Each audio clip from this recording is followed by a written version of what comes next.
Olá, tudo bem? Eu sou o professor Rafa, de ensino médio para nossa escola virtual, ensino médio fácil. Nesse módulo estudaremos História Geral e eu tenho certeza que faremos uma grande viagem no conhecimento, uma grande viagem na história. E a princípio, nós vamos conhecer as chamadas civilizações fluviais, as civilizações da Antiguidade Clássica Oriental, as civilizações egípcias, por exemplo, ou até mesmo as chamadas civilizações mesopotâmicas. Elas são, sem dúvida, embora o tempo nos separa em milhares de anos, na verdade, a gente tem uma relação muito próxima com essas civilizações da antiguidade.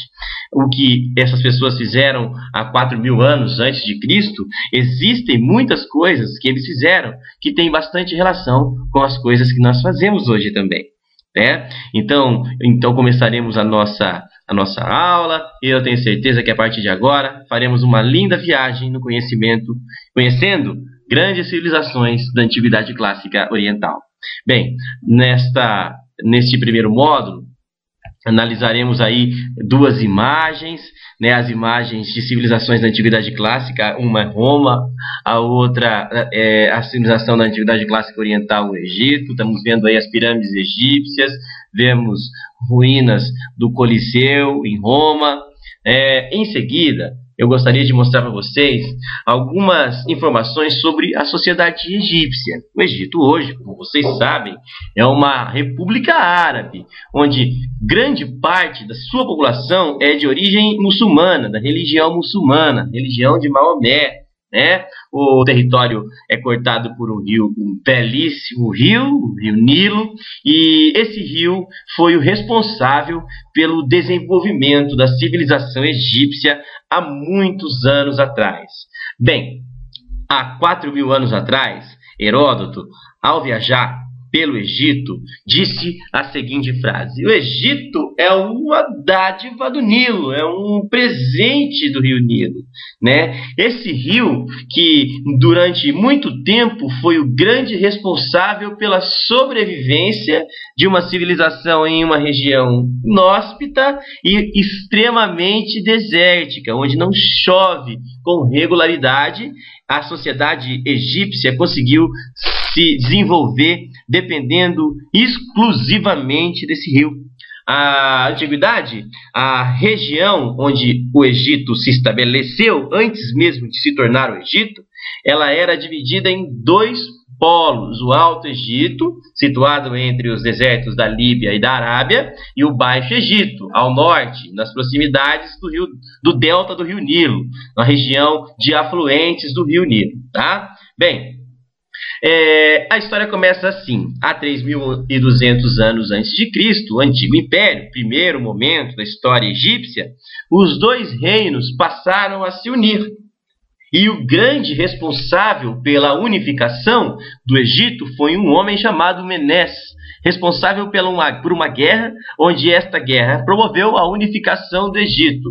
Maomé não só unificou o povo egípcio, como se tornou o primeiro grande faraó egípcio. Foram, depois de Maomé, 31 dinastias. E depois de Menes, nós temos uma sequência de homens que controlarão política, religiosa e economicamente essa sociedade.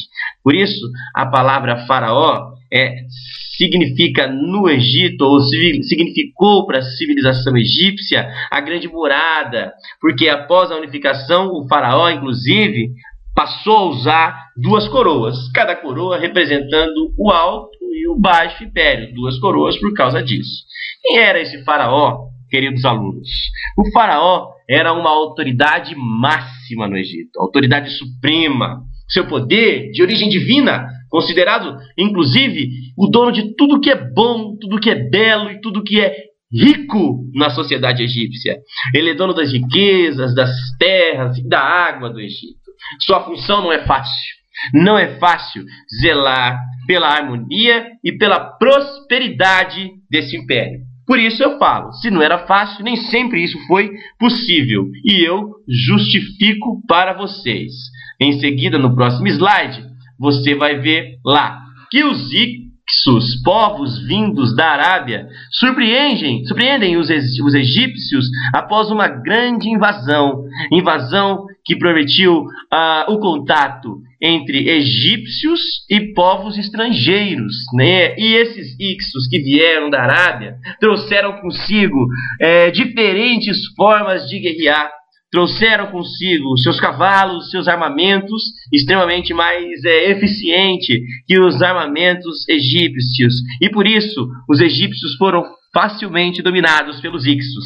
Surge então, depois do domínio dos Ixos sobre os egípcios, um forte, melhor dizendo, sentimento de nação, o chamado ideal nacionalista. Povos que vivem sob o domínio de outros povos sentem realmente uma certa humilhação, e esse povo humilhado sentem ou valorizam a sua cultura em detrimento da cultura do dominador.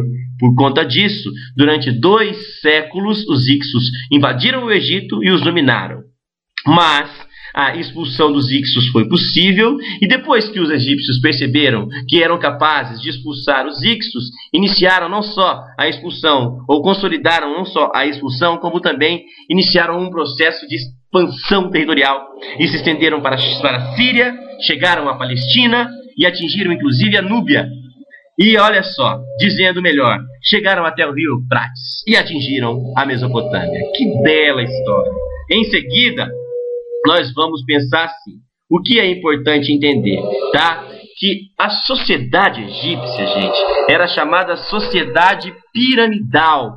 Por que isso? O que é sociedade piramidal? Perguntaria o aluno mais atento ao professor. E o professor responde: a sociedade piramidal é uma sociedade onde não existe uma mobilidade social.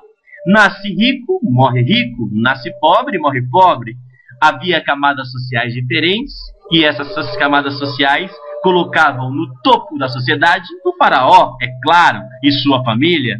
Abaixo do faraó, as pessoas responsáveis por questões burocráticas, os chamados escribas, grupo de destaque na sociedade. Cabia aos escribas a grande função de fazer os relatórios, calcular e cobrar os impostos, produzir textos clássicos.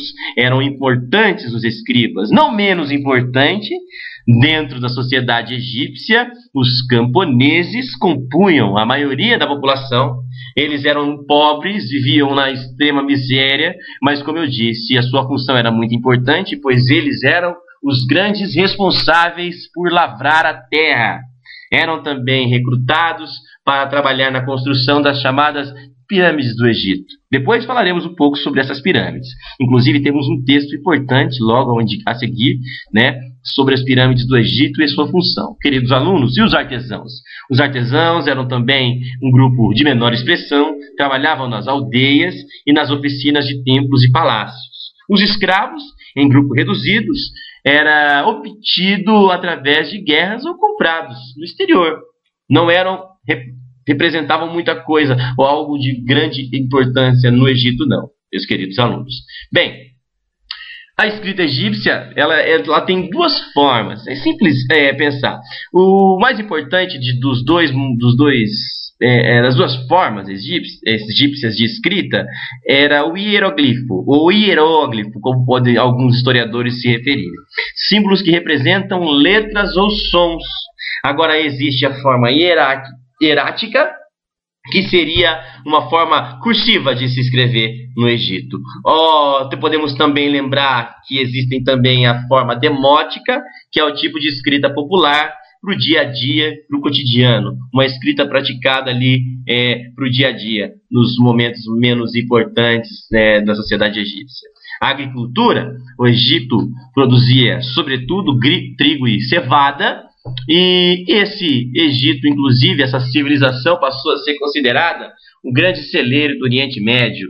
O comércio feito por terra, às margens do rio Nilo, era também de extrema importância. Não menos importante, a religião egípcia Eles eram politeístas. Você sabe o que é o politeísmo egípcio? Eu explico. Os egípcios não acreditavam em apenas um Deus. Eles acreditavam em muitos.